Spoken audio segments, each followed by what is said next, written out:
Hello friends, स्वागत है आपका मेरे एक और नए वीडियो में। आज मैं आपके लिए लेकर आई हूँ शेयर्स क्या होते हैं, आज हम उसके बारे में पढ़ेंगे। लेकिन उसको पढ़ने से पहले प्लीज़ मेरे चैनल को सब्सक्राइब कर दीजिए और लाइक कर दीजिए। चलिए आगे बढ़ते हैं। बात करते हैं हम लोग शेयर्स के बारे में। तो मोस्टली सभी लोग जानते होंगे कि शेयर्स क्या होते हैं, बट हम लोग बात कर रहे हैं कंपनीज़ के शेयर्स के बारे में। तो according to the companies act 2013, क्योंकि हमारा जो कंपनी एक्ट है वो नया वाला कंपनी एक्ट चल रहा है, जो कौन सा है, कंपनीज एक्ट 2013।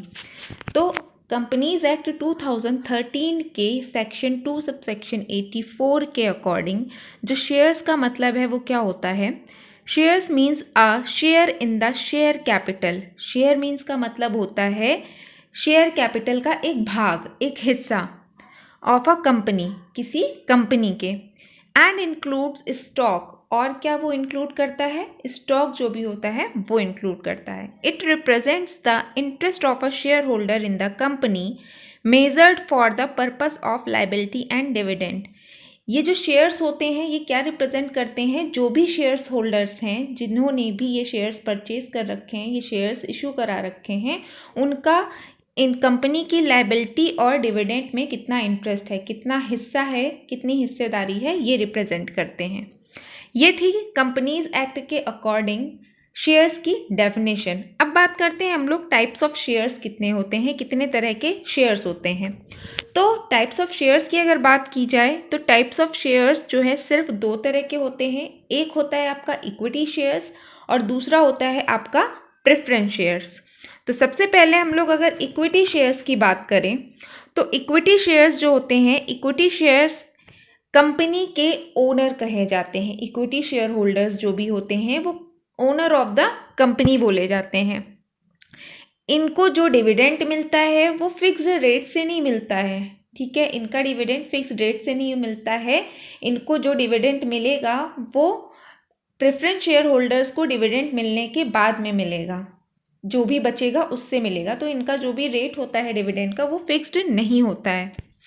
फिर दूसरी चीज़, जब भी कंपनी की कोई भी मीटिंग होती है, चाहे वो एनुअल जर्नल मीटिंग हो, चाहे वो आपकी ईजीएम हो, कोई भी मीटिंग हो या नॉर्मल शेयर होल्डर्स मीटिंग हो, तो उसमें जो वोटिंग करने का राइट होता है वो सिर्फ इक्विटी शेयर होल्डर्स को होता है। नेक्स्ट पॉइंट है हमारा, they do not redeem there shares. ये जो इक्विटी शेयर होल्डर होते हैं ये अपने शेयर को रिडीम नहीं कर सकते हैं, ये अपने शेयर्स को शोध नहीं कर सकते हैं। नेक्स्ट पॉइंट है वही जो अभी मैं बता चुकी हूँ आपको, they get their dividend after preference share holders. इनको जो है, इनका जो डिविडेंड मिलता है वो प्रेफरेंस शेयर होल्डर्स को डिविडेंड मिलने के बाद मिलता है।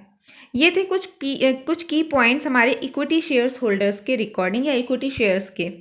अब बात करते हैं हम लोग प्रेफरेंस शेयर्स की। तो प्रेफरेंस शेयर्स क्या होते हैं, पहली चीज़ तो प्रेफरेंस शेयर्स को समझ लेते हैं। प्रेफरेंस शेयर्स जो होते हैं ये वो शेयर्स होते हैं जिनको डिविडेंड पाने का पूर्वाधिकार होता है। पूर्वाधिकार मतलब पहला अधिकार होता है इक्विटी शेयर्स होल्डर को। उनका लाभांश मिलने से पहले किसको मिलेगा, प्रेफरेंस शेयर होल्डर्स को उनका लाभांश मिलेगा, उनका डिविडेंड मिलेगा। तो इनको पहला अधिकार होता है।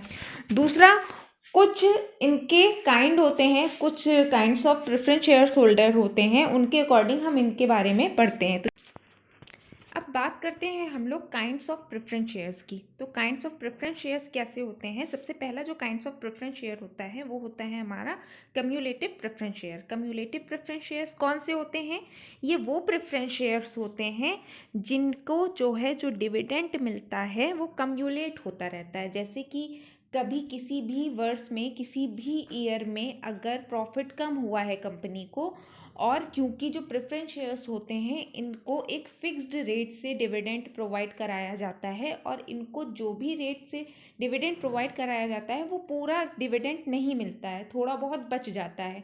तो इनका जो बचा हुआ डिविडेंड है वो अक्यूमुलेट होता रहेगा, वो कम्युलेट होता रहेगा नेक्स्ट ईयर के लिए। तो जब नेक्स्ट ईयर में प्रॉफिट होगा कंपनी को, तो जो भी इनका बचा हुआ डिविडेंड होता है वो उनको दे दिया जाता है।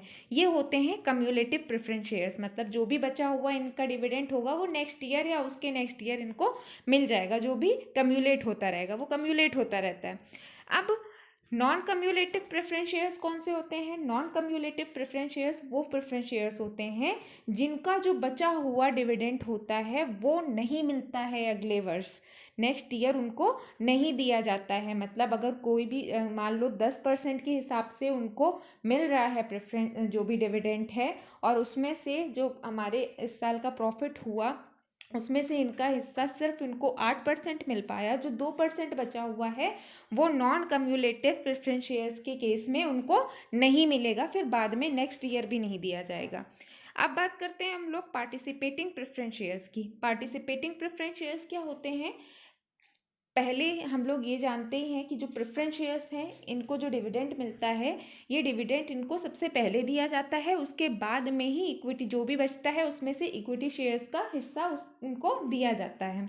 अब पार्टिसिपेटिंग प्रेफरेंस शेयर्स कौन से होते हैं? पार्टिसिपेटिंग प्रेफरेंस शेयर्स वो शेयर्स होते हैं कि जब इक्विटी शेयर होल्डर्स को उनका हिस्सा देने के बाद भी अगर कुछ लाभ, कुछ प्रॉफिट कंपनी का बच जाता है तो उसमें भी अगर इनका हिस्सा होता है तो ये पार्टिसिपेटिंग प्रेफरेंस शेयर्स कहलाते हैं। ऐसा तभी पॉसिबल होता है जब कंपनी के आर्टिकल ऑफ एसोसिएशन में ये मेंशन हो, ये दिया गया हो। कंपनी जो अपने नियम बनाती है, जो अंतर नियम बनाती है आर्टिकल ऑफ एसोसिएशन, जब उसमें ऐसा कुछ दिया गया होगा तभी ये पॉसिबल होगा कि उनको जो है बाकी बचे हुए बाद के बचे हुए लाभों में हिस्सा दिया जाए, पार्टिसिपेशन दिया जाए। वहीं बात करें अगर हम लोग नॉन पार्टिसिपेटिंग प्रेफरेंस शेयर्स की, तो नॉन पार्टिसिपेटिंग प्रेफरेंस शेयर्स जो होते हैं ये वो प्रेफरेंस शेयर्स होते हैं जो पार्टिसिपेट नहीं करते हैं, मतलब उनको बाद में अगर कोई भी बचा हुआ लाभ है हमारे पास तो उसमें हिस्सा नहीं दिया जाएगा, वो कंपनी का होगा। ये होते हैं नॉन पार्टिसिपेटिंग। अब आता है हमारा convertible preference shares. Convertible preference shares क्या होते हैं? कन्वर्टेबल प्रेफरेंस शेयर्स वो होते हैं जिनको हम प्रेफरेंस शेयर्स से इक्विटी शेयर्स में कन्वर्ट कर सकते हैं, वो हमारे कन्वर्टेबल प्रेफरेंस शेयर्स होते हैं। नॉन कन्वर्टेबल प्रेफरेंस शेयर्स वो होते हैं जिनको हम कन्वर्ट नहीं कर सकते हैं। जो प्रेफरेंस शेयर्स हैं तो प्रेफरेंस शेयर्स ही रहेंगे, उनको इक्विटी शेयर्स में कन्वर्ट नहीं किया जा सकता। नेक्स्ट आता है हमारा irredeemable preference shares. Irredeemable preference shares का मतलब होता है अपने शेयर्स को रिडीम कर लेना, वापस ले लेना, जो भी पैसा लगाया हुआ है वो वापस ले लेना।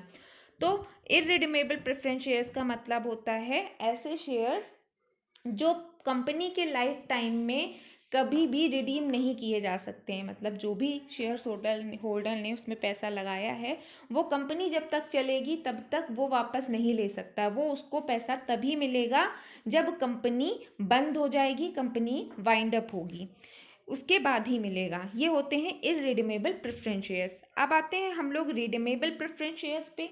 रिडीमेबल प्रेफरेंस शेयर्स कौन से होते हैं? रिडीमेबल प्रेफरेंस शेयर्स वो शेयर्स होते हैं जिनको एक टाइम पीरियड के बाद में, मतलब जो भी टाइम पीरियड उन्होंने शेयर्स को खरीदते समय, शेयर्स को इशू कराते समय दिया होगा, उस टाइम पीरियड के बाद में वो उसको रिडीम कर सकते हैं, मतलब अपना पैसा वो वापस ले सकते हैं जो भी शेयर्स परचेज करने में, शेयर्स को इशू कराने में उन्होंने लगाया था।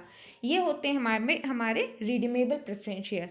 अच्छा, जो हमारा कंपनीज एक्ट है 2013, ये आने के बाद में एक इसमें एक्स्ट्रा चीज़ ऐड हुई थी कि पहले क्या था कि जो भी हमारे रिडीमेबल प्रेफरेंस शेयर्स थे ये 20 साल से ज़्यादा के टाइम पीरियड के लिए भी होते थे। मतलब 20 साल से ज़्यादा का भी अगर टाइम होगा तो आप उसके लिए भी इसको रिडीम कर सकते हो। लेकिन अब क्या हो गया है, प्रेजेंट टाइम में जो हमारी कंपनीज़ हैं अब वो मैक्सिमम 20 ईयर्स के लिए ही रिडीमेबल प्रेफरेंस शेयर्स को इशू करती हैं।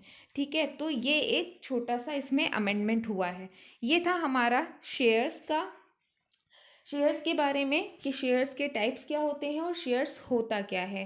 बाकी बताने के लिए तो इसमें बहुत सारी चीज़ें हैं, हम लोग अगर पढ़ेंगे तो फिर बहुत बड़ा वीडियो हो जाएगा। थोड़ा थोड़ा पढ़ते हैं और सही से पढ़ते हैं। ठीक है, तो thank you for watching, please like and subscribe.